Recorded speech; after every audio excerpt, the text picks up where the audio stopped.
I'm Otelli Edwards. Tonight on News 5, private sector economists cut their growth and inflation forecasts for Singapore this year. Helping PMEs and SMEs, an enhanced program will bring them both together to build up talent. If the SME is able to take care of their human capital, I think the prospects in SME is still very bright. By and large, the general public does not come here. And plans to revitalize the rail corridor to attract more visitors. Design firms are invited to create new concept areas, and accessibility and facilities will be improved. All those stories ahead, but first an update on the health of former Prime Minister Lee Kuan Yew. Mr. Lee remains critically ill in intensive care and has deteriorated further. That's according to a statement from the Prime Minister's office. Mr. Lee is 91 years old. He has been in the Singapore General Hospital since the 5th of February, when he was hospitalized for severe pneumonia. At the end of February, the PMO said he had been put on mechanical ventilation. His condition worsened yesterday due to an infection. Private sector economists have lowered their growth forecast for Singapore this year. They expect growth of 2.8%, down from the previous prediction of 3.1%. It's the latest quarterly survey conducted by the Monetary Authority of Singapore. And the estimates are based on median figures from 21 economists and analysts. The official government forecast is for Singapore's economy to grow between 2 and 4% in 2015. Private sector economists surveyed have tipped the figure to be slightly below the midpoint of that range, at 2.8%. Out of several key industries, the economists have downgraded their growth forecast for all sectors except finance and insurance. Now that sector is tipped to grow 7.5%, up from 6.5% in the previous forecast. We saw the manufacturing outlook growth forecast shaved down from about 3% to about 1.5%. And this is generally in line with the government's productivity drive. We're seeing lower value-added jobs being replaced by higher value-added jobs. But during this transition, there will be some pain and there will be some slower growth in the manufacturing sector. The central bank said growth in the final quarter of 2014 was weaker than expected. The economy expanded 2.1% in that quarter. This was lower than the median forecast of 2.3% in a previous economist survey. For 2014 as a whole, the economy expanded 2.9%, slightly below the 3% estimate. Amid expectations of slower growth, there is a silver lining. Economists project the unemployment rate to be 2% at the end of 2015.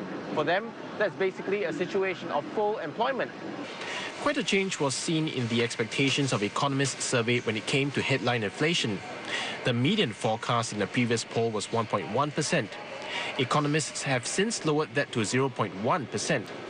Also, with the United States economy picking up and the Federal Reserve expected to normalize interest rates, the Sing dollar is projected to weaken against the greenback. For importers, this will mean that you have to pay more for the goods that you're going to import, particularly if it's denominated in US dollars. And what that means is that, you may see a compression in your profit margin if you're not able to pass on the cost to the consumers. Looking ahead to 2016, economists polled expect growth to come in at 3.1%. An enhanced place and train program has been launched targeting professionals, managers and executives. It's called PMAX and will place more than 3,000 PMEs in jobs with small and medium enterprises over the next 2 years. It builds on an earlier program called Max Talent. Introduced in 2012, the Max Talent program placed 1,000 PMEs in jobs across various industries. To further boost the employability of this group and help SMEs enhance their HR capabilities, there is now PMAX. At its launch on Wednesday, Manpower Minister Tan Chuan Jin said the program will help SMEs cope better with the challenges of talent recruitment, development and retention. And in a tight labour market, he said the focus should be on creating quality jobs.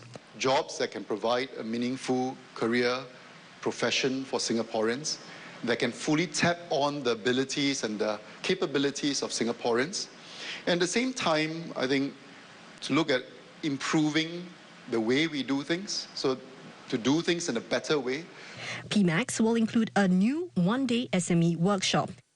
It will help small businesses adopt and incorporate progressive HR practices by training supervisors to effectively communicate and work with PMEs in their organizations. The content of the existing PME workshop will also be enhanced to include modules on workplace ethics, joint target setting, and performance reviews. Ms. Tan said this will better help PMEs transit and excel in the SME work environment. The program is open to all PMEs at various stages of their careers, including those who are currently unemployed. Workers will be matched with companies. To be eligible, SMEs must offer PMEs a gross monthly salary of at least $2,500. Companies which successfully retain their newly hired PMEs for 6 months can get a one-time assistance grant of $5,000. So far, 12 SMEs have pledged to come on board the program. Most companies are actually made up of people, and people either deliver services or innovate products and so forth. So if the SME is able to take care of their human capital, I think the prospects in SME is still very bright. 28-year-old Isaac Chan will embark on the PMAX program. After a few years in sectors like F&B, events and advertising, he's now joined an HR tech startup to work on its content and marketing.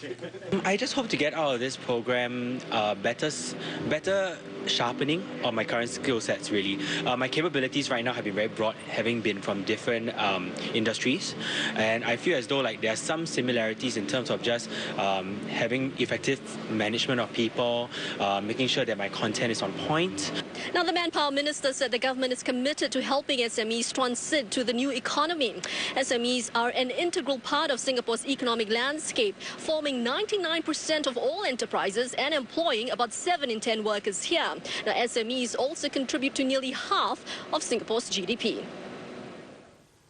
Now, new spaces are to be created along the rail corridor to draw more visitors. Authorities are asking design companies to submit ideas to develop the 24-kilometre stretch, which used to be a working railway track linking the north and south of Singapore.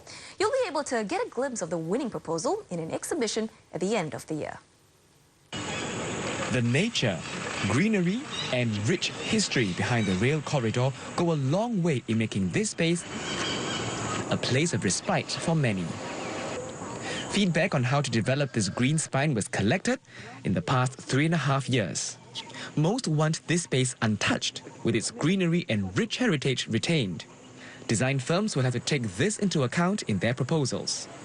But by and large, the general public does not come here. Partly, I think the problem is that they have no sense. How do you get to this place? And is it a safe place? So as you can see, there's no facilities in this area. There's no proper pathways. So I'm afraid because of that, many people actually do not want to visit this place. So for a start, there must be better connectivity, shelters, lighting and toilets. Beyond that, design firms must have the community in mind. There are residential communities, for instance. There's public housing estates. There are also enclaves of private housing, condominiums, and good-class bungalow areas. In addition, there are workplaces, factories, offices, business parks, and there are 58 schools near the rail corridor. The old railway line used to divide communities. Now we have a unique opportunity to link communities together. Other requirements include coming up with concept designs for 4 key activity areas. I'm here at Buona Vista, one of the 4 key activity areas along the corridor. Now, this place is near Buona Vista MRT station. Beyond there is Holland Village. There are also residential areas, Queenstown, Tanglin Hall, Commonwealth, Ghim Moh, as well as a business park in the vicinity. It's indeed lush amid the greenery, but at 4 in the afternoon, and with the light drizzle coming, it's understandable that not many people will come here. Now, the idea is to make this place a vibrant place to cater to the community as well as to a variety of users, residents, commuters, office workers, and possibly at any time of the day and also possibly under all kinds of weather conditions. The other activity areas are Bukit Timah Railway Station, the former Bukit Timah Fire Station, and Kranji. Of special interest is the former Tanjong Pagar Railway Station, as this national monument, located at the edge of the city, will become the most prominent gateway into the rail corridor. Design firms have to suggest how to use the former railway station as a community building for the next 20 years, pending the development of the Greater Southern Waterfront. They must also come up with concepts to integrate the stretch of rail corridor at Choa Chu Kang with Sungai Pangsua to create a more vibrant, natural environment. Design firms have about a month to submit their proposals. The winner will be announced in October. The public is then invited to give feedback at an exhibition of the proposal. Fine-tuning of the proposal must be completed by March next year. And from then till May, the winning consultants will roll out a preliminary design on a 4-kilometre stretch of the corridor. And coming up on News 5, Singapore may see a fourth telco joining the fray. They tell us more about what they are promising consumers.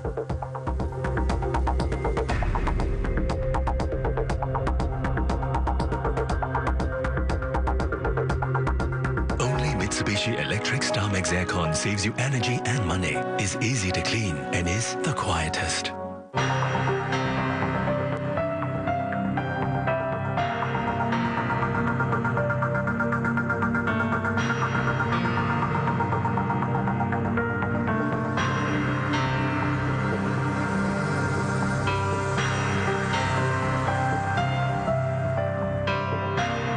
In world news, Israeli Prime Minister Benjamin Netanyahu has won the national election, a result that looks set to deepen tensions with the Palestinians and the West.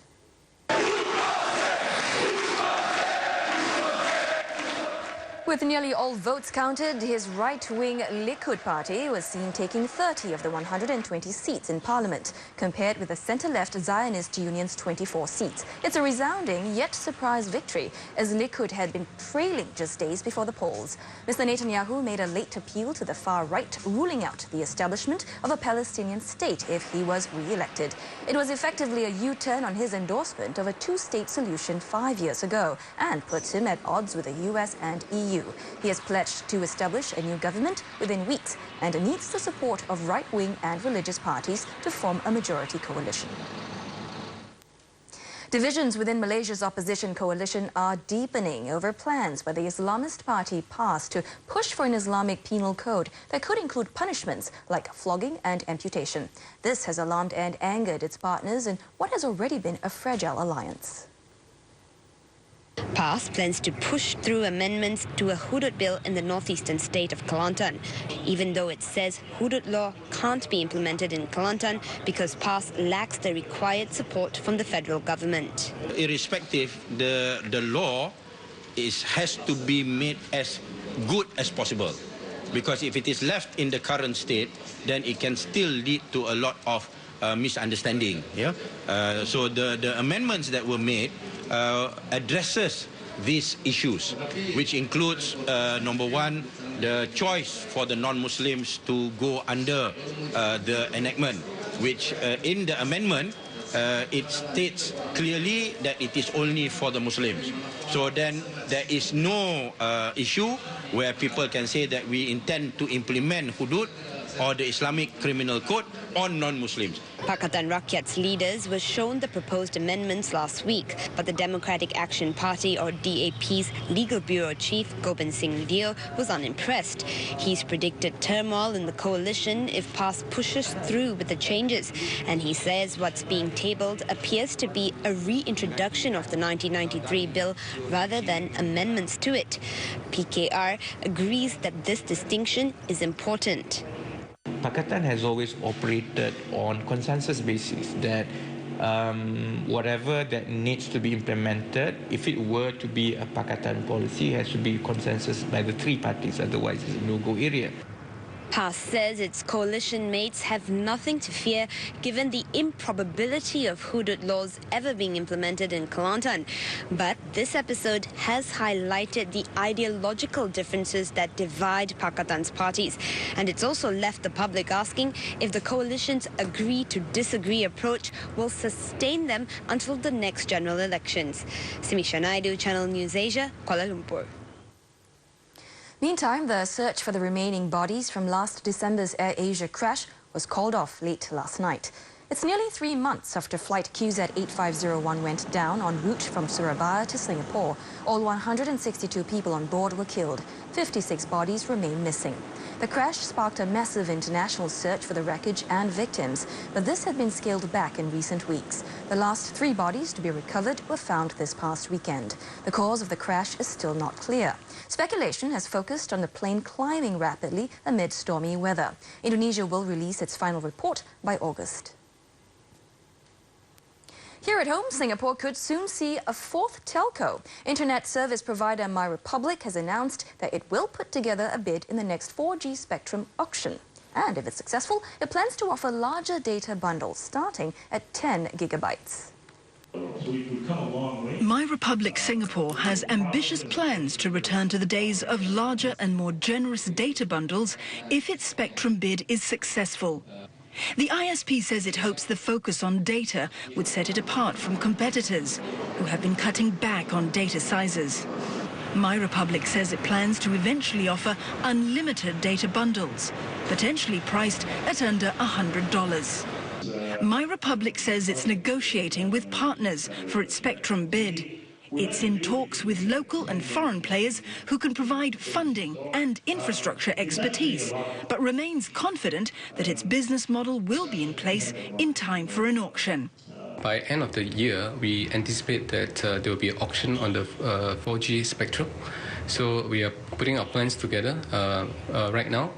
If we are successful, it also depends the time of auctions. And if it's end of the year, we look to start building almost immediately. So by end 2016 or early 2017, we look to be rolling out services. Some industry watchers said while MyRepublic could be poised to disrupt the status quo, they say the company would still need support from regulators in order to gain entry. They don't have the firepower to compete directly against the incumbents. So if the IDA decides to open all spectrum bands open for bidding for all comers, then I think it's clear that they'll be at a very significant competitive disadvantage. What they've highlighted is their request to the IDA is to basically ring fence a certain level of spectrum that is only biddable by new entrants into the marketplace. If that indeed is what occurs, it creates a far more favorable bidding environment for them.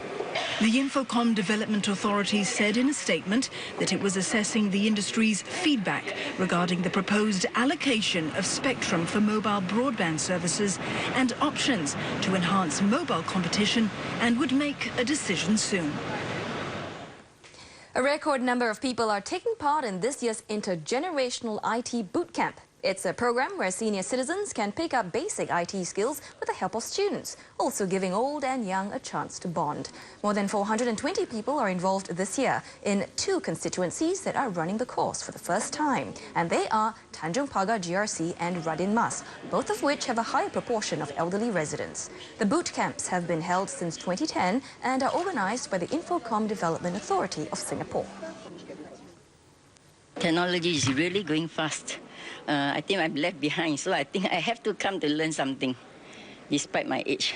If I'm given the chance, I will enroll in the computer class to learn more. You can see the program evolving from very basic IT skills, like maybe learning how to use the computer and the laptop, the PC type of computers, to now people are teaching them to use a smartphone, iPads, because the technology has evolved, and you would have met some of the elderly. Actually, they come back for a second or third time, and that's because whatever they learned in the past, now they want to learn something more.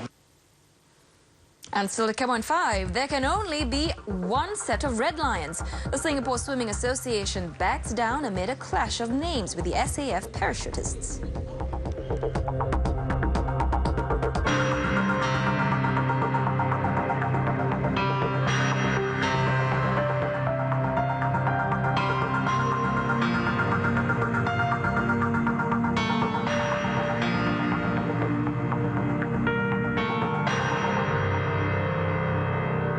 Have risen across the board in the latest bidding exercise. Prices for small cars are up nearly $3,300, closing at $64,700. Prices for big cars rose by a similar amount to hit nearly $72,000. The biggest jump was in premiums for commercial vehicles, up nearly $3,500 to close just under $60,000.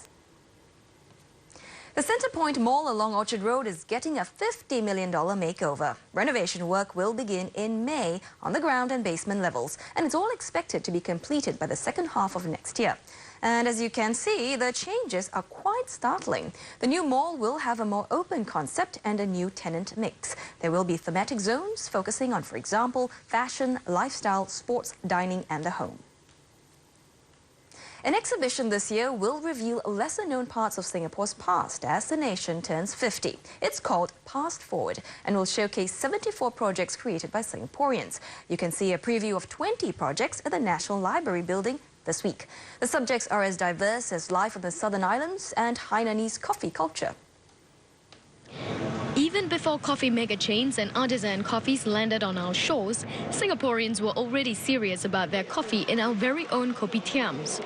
In a book titled Singapore Kopi Culture, Jahan Low recounts kopi stories, hoping the younger generation will learn more about our coffee heritage. We take a lot of our own local culture for granted, and we don't really look back into our own backyards to realize like what a gem we have. So I think in terms of taste and basically everything else, even aesthetics of the coffee store, this is a disappearing trait. And from coffee to high-tech virtual reality, the Big Red Button company is using technology to help others. This installation project called Unseen Memories lets the user experience the challenges of a visually impaired person. So with the help of this virtual reality device, it paints the scenario in an MRT station and how a visually impaired person has to navigate his way around and the challenges he faces. And the aim of this project really is to foster a greater sense of empathy for them. The exhibition is part of the Singapore Memory Project, or SMP, which aims to capture personal memories related to Singaporeans.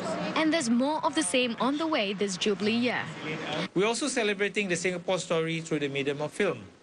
Past Forward will include an SMP Film Festival, which will be launched in May. There will also be a spotlight on Singapore cinema at the newly restored Capitol Theatre, which will have screenings of iconic films reflecting Singapore's culture and landscape during that era. The Singapore Swimming Association has decided not to call its aquatic team the Red Lions after all. The move was announced this past weekend, but many pointed out that the name would cause confusion, as the Singapore Armed Forces parachute team is also known as the Red Lions. The Ministry of Defence has welcomed the move. A spokesperson says the SAF parachutists and the aquatic team are both sources of national pride. He adds that the SAF supports the athletes and is cheering them on at this year's SEA Games. The final round to qualify for swimming at the SEA Games has just ended, and Joseph Schooling and Kwa Cheng Wen are among the latest to make it. In this morning's heats, Kwa broke Schooling's record in the 100 meters freestyle, which was set at the Commonwealth Games last year. But during this evening's qualifying round, Kwa failed to do better, though he came in first. Meanwhile, in the 100 meters breaststroke, Lionel Koo and Christopher Cheong were neck and neck, and in the end, both also qualified. It's up to the Swimming Association to decide whom to field for the SEA Games. And that's News 5. Good night.